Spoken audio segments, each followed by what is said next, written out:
नमस्कार मित्रों, कार्मिक एम्प्लॉयी आईडी से इनकम टैक्स व अन्य कटौतियों की रिक्वेस्ट कैसे ऑनलाइन करें, आइए जानते हैं इस वीडियो के माध्यम से। अगर आप चैनल में नए, चैनल को सब्सक्राइब करें। अधिक जानकारी के लिए नोटिफिकेशन बेल पे क्लिक करें। सबसे पहले गूगल में आना है और यहाँ पे सर्च करना है पे मैनेजर। जैसे ही आपके द्वारा यहाँ पे पे मैनेजर सर्च किया जाएगा, आपके सामने इससे संबंधित जो फर्स्ट वेबसाइट है वो फर्स्ट वेबसाइट यहाँ पे दिखेगी।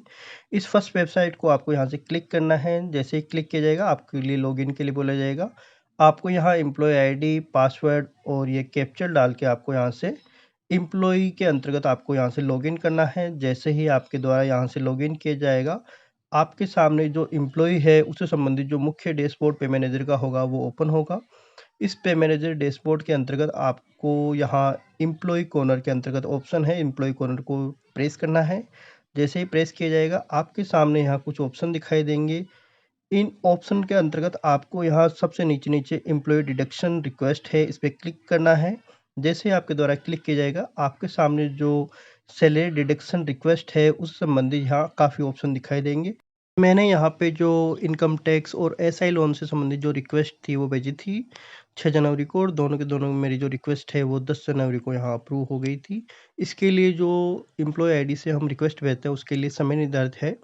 1 तारीख से लेके हर महीने की 10 तारीख तक को ये रिक्वेस्ट भेजी जाती है।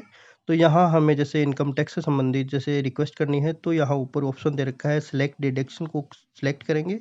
उसके बाद में हमारे सामने यहाँ डिडक्शन संबंधी काफ़ी ऑप्शन दिखाई देंगे, जिसमें जीपीएफ जो 2004 है, जीपीएफ 215 है, इनकम टैक्स के लिए 202 के अंतर्गत है, एसआईएल जो एसआई संबंधी जो लोन है वो 218 के अंतर्गत है, एसआईपी है वो 217 के अंतर्गत है। तो हमें यहाँ से जैसे इनकम टैक्स कटाना है, तो हमें इनकम टैक्स के लिए यहाँ पे 202 को सिलेक्ट करना होगा। इनकम टैक्स के लिए यहाँ 202 को सिलेक्ट करते हैं और इसको सिलेक्ट करके फिर आगे बढ़ते हैं। तो यहाँ 202 हमने सिलेक्ट किया और यहाँ पे क्लिक करते हैं। क्लिक करने पे हमारे सामने यहाँ देखिए जो ऑप्शन दिखाई दे रहा है डिडक्शन नेम, यहाँ इनकम टैक्स है। यहाँ पे जो डिडक्शन कोड है 202 है, डिडक्शन अमाउंट है और रीजन है। तो यहाँ सबसे पहले एडिट जो ऑप्शन दे रखा है उस एडिट को क्लिक करना है। जैसे ही आपके द्वारा एडिट को क्लिक किया जाएगा, आपके सामने इस स्टेप के अंतर्गत जैसे हमने यहाँ डिडक्शन अमाउंट के अंतर्गत 1000 रुपये फिल किए हैं। रीजन में आप इनकम टैक्स डाल सकते हैं या आप इसमें डालने की ज़रूरत भी नहीं है। अगर डालना है तो इनकम टैक्स डाल दीजिए और आगे जो ऑप्शन है उसके अंतर्गत आप इसको सेव कर दीजिए। यहाँ से जैसे ही आपके द्वारा सेव किया जाएगा, आपकी जो रिक्वेस्ट है वो सेंड हो जाएगी। दूसरा जो हमारा एसआई लोन से रिलेटेड था, तो एसआई लोन से रिलेटेड में हमें यहाँ एसआईएल सील 218 पे क्लिक किया और क्लिक करने के उपरांत हमें यहाँ पे जो ऑप्शन है उस ऑप्शन के अंतर्गत यहाँ हमने फिर वो एडिट के ऑप्शन के अंतर्गत हमने वहाँ सेव किया। और जैसे हमें 2000 रुपये कई लोन से रिलेटेड कटाने हैं, तो हमें यहाँ पे 2000 रुपये फिल किए। ओरिजिन में यहाँ हम एसआई लोन डाल सकते हैं या लोन डाल सकते हैं।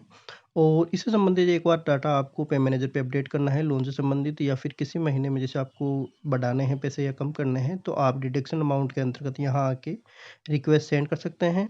तो इस प्रकार आप बड़ी ही आसानी से जो नॉर्मल सी डिटेल है वो यहाँ फिल करके आप अपने जो इनकम टैक्स है, एसआई लोन है और जीपीएफ 2004 है, उससे संबंधित अगर आप डाटा आप रिक्वेस्ट भेजते हैं कटौती संबंधी, तो आप यहाँ से एडिट और सेव बटन के माध्यम से आप आसानी से भेज सकते हैं। इसके लिए हर महीने की 1 तारीख से लेके 10 तारीख तक निर्धारित है। 10 के बाद में ये रिक्वेस्ट यहाँ से सेंड नहीं होगी। तो अगर आपको कोई भी रिक्वेस्ट इनकम टैक्स है, एसआई लोन से रिलेटेड है या जीपीएफ से रिलेटेड है, तो आप 1 तारीख से लेके 10 तारीख के बीच में यहाँ आके इसको सेंड कर सकते हैं।